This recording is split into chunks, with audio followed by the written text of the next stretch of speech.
नमस्कार दोस्तों, OCN network में आपका स्वागत है। मैं हूं ओमकार चौधरी।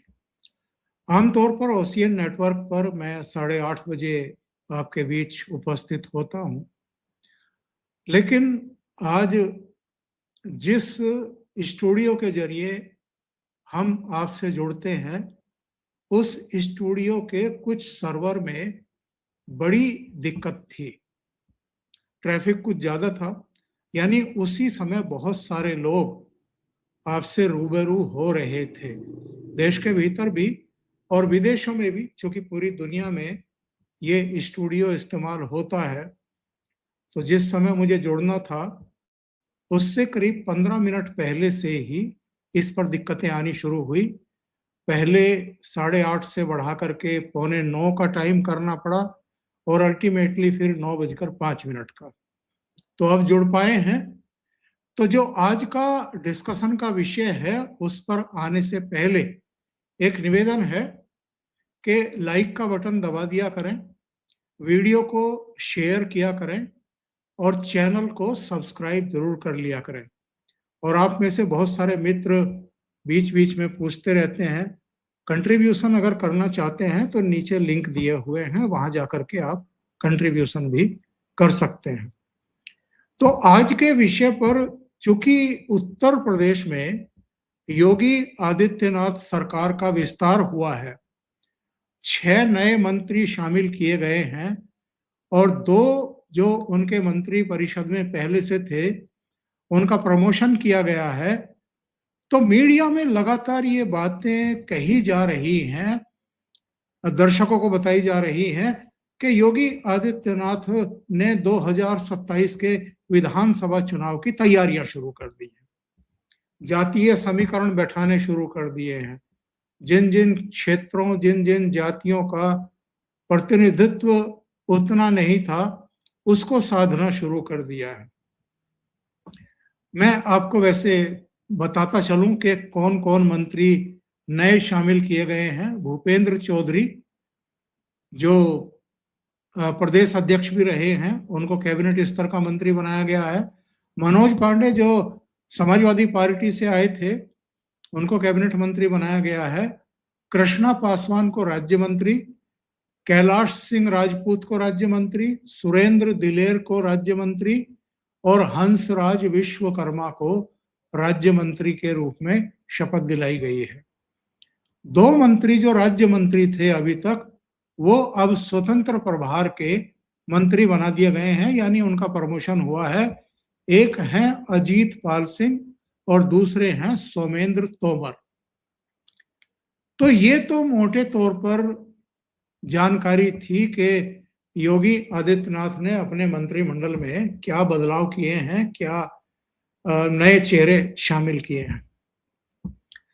लेकिन मेरा मानना यह है कि यह 2027 की तैयारी नहीं है। अगर हम ब्रॉड वे में देखें, बड़ी पिक्चर देखें, तो 2027 की चिंता योगी आदित्यनाथ को, प्रधानमंत्री नरेंद्र मोदी को या अमित शाह को नहीं है।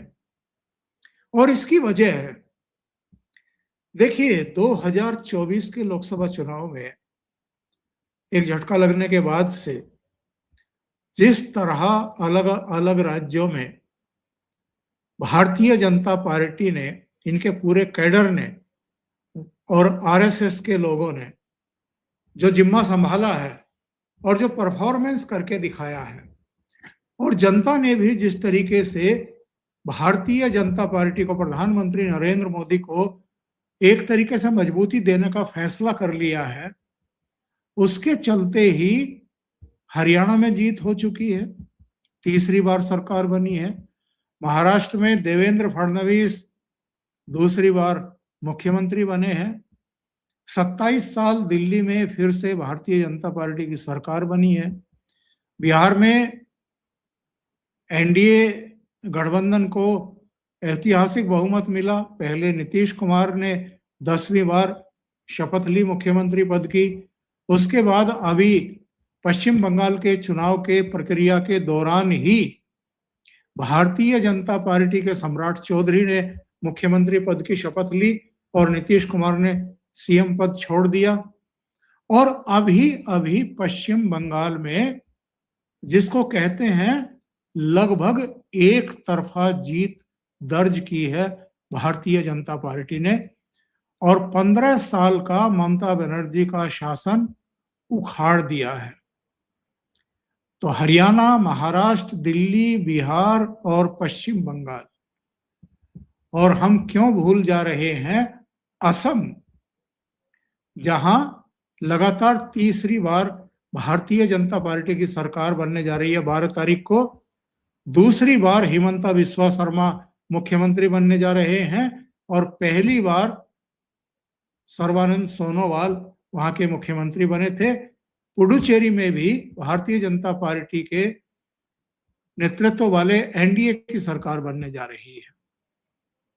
तो 11 राज्यों के चुनाव अभी तक हुए हैं, जिनमें से आप अगर देखें तो कुल मिलाकर के 4 पहले और 3 ये, 7 राज्यों में भारतीय जनता पार्टी और उनके सहयोगियों की सरकार बनी है। और बाकी के 4 राज्यों में, जम्मू कश्मीर में, केरल में और तमिलनाडु में, इन राज्यों में, झारखंड में गैर भाजपा सरकारें बनी हैं। तो ऐसे में किसी को ये चिंता नहीं है भारतीय जनता पार्टी के भीतर कि उत्तर प्रदेश में जब इतना काम हो चुका है, इतना इंफ्रास्ट्रक्चर बन रहा है, योगी आदित्यनाथ ना केवल उत्तर प्रदेश के लिए बल्कि दूसरे राज्यों के लिए भी एक रोल मॉडल चीफ मिनिस्टर के रूप में प्रतिष्ठापित हो चुके हैं। अभी हमने बंगाल में भी देखा है, जब शुभेंदु अधिकारी शपथ लेने वाले थे तब वहां का दृश्य क्या था, और जब योगी आदित्यनाथ ने आकर के लोगों का अभिवादन किया तो किस तरह की करतल ध्वनि और किस तरह की आवाजें हमें सुनाई पड़ रही थी। तो एक के बाद एक राज्य में सरकारें बनाने, कामयाबी हासिल करने वाली भारतीय जनता पार्टी को कम से कम उत्तर प्रदेश में, उत्तराखंड में, मणिपुर में, गोवा में, 5 राज्यों में चुनाव होने हैं फरवरी 2022 में, 2027 में। तो अब पंजाब को छोड़ करके बाकी जगह तो भारतीय जनता पार्टी की ही सरकार है। भारतीय जनता पार्टी की कोशिश और चिंता उत्तर प्रदेश, उत्तराखंड, मणिपुर, गोवा को लेकर के नहीं है। वो निश्चिंत है, प्रयास करेगी, टॉप टू बॉटम सब लीडर आएंगे, चुनाव प्रचार करेंगे, अपनी बात रखेंगे, वैसा ही अभियान चलाएंगे जैसा हर राज्य में चलाते हैं। वो चाहे हरियाणा में, महाराष्ट्र में, दिल्ली में, बिहार में, बंगाल में, वैसा ही अभियान चलेगा। लेकिन उत्तर प्रदेश को लेकर के कोई चिंता कम से कम उत्तर प्रदेश चलाने वाले योगी आदित्यनाथ को या भारतीय जनता पार्टी के शीर्ष नेतृत्व को होगी, ऐसा मैं नहीं मानता हूं। उनका लक्ष्य बल्कि एक और राज्य यानी पंजाब को जोड़ लेने का होगा, और उसमें प्रयास शुरू कर दिए गए हैं। मैं आपको दूसरे तरीके से चीजों को रख करके समझाने की कोशिश करता हूं। 2024 के पहले इंडी अलायंस का गठन किया था इन सब ने मिलकर के। अब आप देखिए कि जो इंडी अलायंस को चला रहे थे, यानी कांग्रेस पार्टी नेतृत्व कर रही थी, और कुछ दूसरे प्रमुख चेहरे थे, जिनमें एमके स्टालिन भी थे, जिनमें ममता बनर्जी भी थी, जिनमें लालू यादव का कुनबा भी था, तेजस्वी यादव, लालू यादव, इसमें उद्धव ठाकरे भी थे, इसमें शरद पवार भी थे और केजरीवाल भी थे। तो अगर आप ध्यान से देखें तो ये इंडी अलायंस के प्रमुख नेताओं का इस बीच क्या हाल हुआ है। ममता बनर्जी अभी अभी चुनाव हारी है, बहुत बुरी तरीके से हारी हैं। एमके स्टालिन की बुरी हार हुई है, तमिलनाडु में सत्ता से बाहर हो गए हैं। दो चेहरे तो अभी सत्ता से बाहर गए हैं। लालू यादव का खुनबा कुछ समय पहले जब बिहार में इलेक्शन हुआ था तो सत्ता से बाहर हुए थे। उद्धव ठाकरे और शरद पवार का विधानसभा चुनाव में क्या हश्र हुआ है, क्या अधोगति को प्राप्त हुए हैं, ये मुझे बताने की जरूरत नहीं है। और जब दिल्ली में विधानसभा का चुनाव हुआ तो अरविंद केजरीवाल की क्या दशा हुई है, ये भी मुझे बताने की जरूरत नहीं है। एक एक करके इंडी अलायंस के घटक दल और जो इसका नेतृत्व कर रही है इंडी अलायंस का कांग्रेस पार्टी, उसकी क्या हालत हो रखी है। राज्य दर राज्य चुनाव हारती जा रही है। राहुल गांधी के नेतृत्व में ये पार्टी राज्यों में हार का शतक लगा चुकी है, सेंचुरी लगा चुकी है। तो उत्तर प्रदेश में योगी आदित्यनाथ अगर मंत्रिमंडल में फेरबदल कर रहे हैं या विस्तार कर रहे हैं, 6 नए चेहरों को ला रहे हैं, तो इसलिए नहीं कि अखिलेश यादव की तरफ से कोई किसी तरह की चुनौती उनको मिलने वाली है 2027 फरवरी में, बल्कि उनको पता है कि उनके लिए लड़ाई इतनी मुश्किल अब नहीं रह गई है। बस उनको कोशिश करना है, प्रचार करना है, पब्लिक के सामने अपनी सरकार के अपने काम रखने हैं, और यही काम अमित शाह और प्रधानमंत्री नरेंद्र मोदी करेंगे जब चुनाव प्रचार शुरू होगा। एक तथ्य मैं और रख देता हूं, उसके बाद अपनी बात खत्म करूंगा। 2013-14 में ही बतौर प्रधानमंत्री नरेंद्र मोदी ने कुछ संकल्प लिए थे।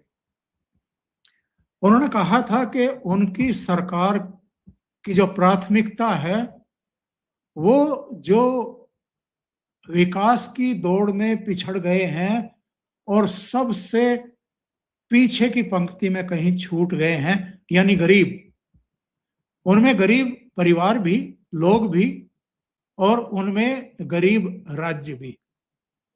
पूर्वोत्तर का उन्होंने खास तौर से जिक्र किया था, पूर्वी भारत के राज्यों का उन्होंने जिक्र किया था, और फिर वैसी ही योजनाएं वो लेके आए।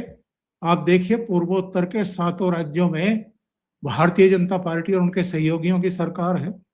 उड़ीसा में बन चुकी है भारतीय जनता पार्टी की सरकार, अब पश्चिम बंगाल में बन गई है, बिहार में उनकी सरकार है ही, एक झारखंड को छोड़ दें तो पूर्वी भारत में छत्तीसगढ़ में उनकी सरकार है ही। तो कहीं भी अब झारखंड को छोड़ करके उनकी सरकार ना हो ऐसा नहीं है। उन्होंने ये कहा था कि हमारा भ्रष्टाचारियों पर, भ्रष्टाचार पर जीरो टॉलरेंस रहेगा। उन्होंने कहा था कि आतंकवादियों, नक्सलवादियों, जो अलगाववादी हैं उनके प्रति जीरो टॉलरेंस रहेगा, और जो खानदान आधारित पॉलिटिकल पार्टियां हैं उनको हम खत्म करेंगे। ये लोकतंत्र की सबसे बड़ी दुश्मन है और भ्रष्टाचार की जननी है। उन्होंने ये भी संकल्प लिया था बाद में लाल किले की प्राचीर से कि हम भारतीय जनता पार्टी में कम से कम 1 लाख ऐसे नौजवानों को जोड़ेंगे जिनकी पृष्ठभूमि पॉलिटिकल नहीं रही है, यानी जिनके परिवारों में कोई पॉलिटिक्स में नहीं रहा है। इसके अलावा जन जन की रसोई की चिंता उन्होंने की है। 80 करोड़ लोगों को खाद्यान्न देना, अनाज देना, महिलाओं के सशक्तिकरण के लिए 33% उनको संसद में, विधानमंडलों में आरक्षण की व्यवस्था करना, जिसमें अड़ंगा लगाया कांग्रेस के नेतृत्व में इन्हीं विपक्षी दलों ने। ये सारी चीजें हैं और उन पर काम करते हुए भी नरेंद्र मोदी दिखाई दे रहे हैं, और यही वजह है कि उनकी विश्वसनीयता आज इतनी अधिक बढ़ गई है कि वो जिस राज्य में चुनाव प्रचार के लिए जाते हैं उनके प्रति लोगों का विश्वास और स्नेह और आशीष और दीवानगी सब दिखाई पड़ते हैं। तो अभी के लिए इतना ही। बहुत बहुत धन्यवाद। अगर आपको ये चैनल और इसके कंटेंट पसंद आ रहे हैं तो लाइक करें, कमेंट करें, वीडियो को शेयर भी करें। अभी तक अगर आपने ये चैनल सब्सक्राइब नहीं किया है तो सब्सक्राइब कर लें, साथ में लगे बेल आइकॉन को दबा दें ताकि आगे आने वाले वीडियो और उनके नोटिफिकेशन आप तक पहुंचते रहें। बहुत बहुत धन्यवाद। नमस्कार।